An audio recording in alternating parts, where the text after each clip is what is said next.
Well, today I celebrated my 60th birthday. That may not seem like much to a lot of people. Reaching the age of 60 is not that unusual these days.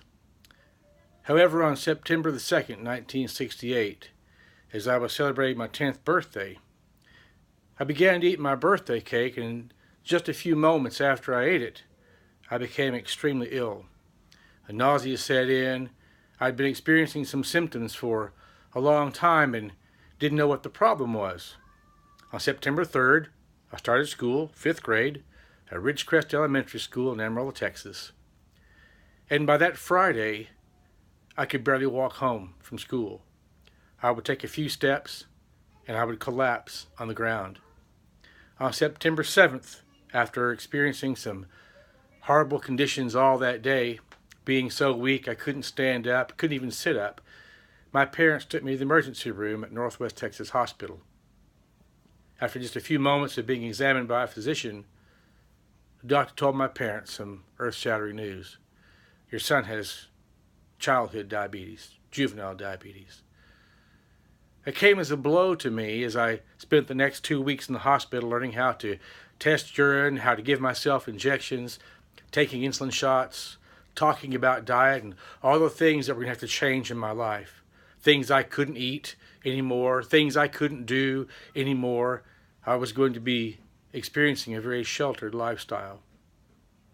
Besides all that, they told me the problems that I would face throughout my life, that I would suffer complications and consequences.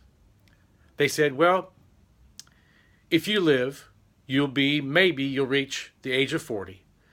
And by the time you reach age 40, you'll probably have no legs, no kidneys, and no eyes. Happy 10th birthday.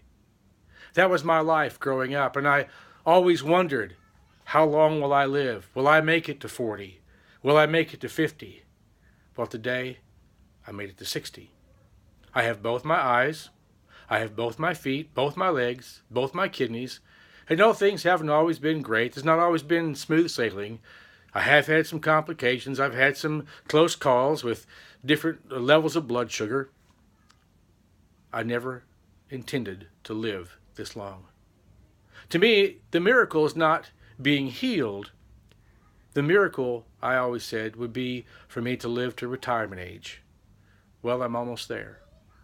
In addition to the physical complications they said I would have, they said, well, if you live, you're never going to have children. You're never going to have grandchildren. You just have to learn to live the life the best you can with the situation that you face. But today, one of the greatest things in my life about being this age is the fact that my entire family is here. And I want to show you a little bit about what God has done in my life. You see the chaos? These are my children and my grandchildren. Hey. Hello, say hello to the camera. I want a mosquito bite. Hello, camera. Hello. Hello, camera. Look at this. Guess what, Granddad? Hey. Hello, there's everybody. Look, I got a mosquito bite. I see that. You see, this is the family that the doctor said I would never have. The children, the grandchildren, the life that I live. This is not because of anything that I have done or I have been good at. The fact is, God has given me these last 50 years. I was just moments away from death at age 10. But not only did God save my life spiritually when I became a believer in Jesus Christ shortly before my 10th birthday, but He saved my life from the grave physically that September 50 years ago. My greatest legacy is not monuments I have built or paintings I have made or books I have written. I have not made lots of money. I have not built large churches. But I have a family that loves and follows God. And that's the greatest legacy that I could leave. Today, after enjoying a birthday cake, which didn't make me sick, by the way, this time. The family presented me with a book that they had made, which was a collection of photographs and memories over the years, and over the impact that I made on their lives. For me, this has been a very great day. The fact that God has still given me life and has allowed me the privilege of serving Him for 50 years. Never give up.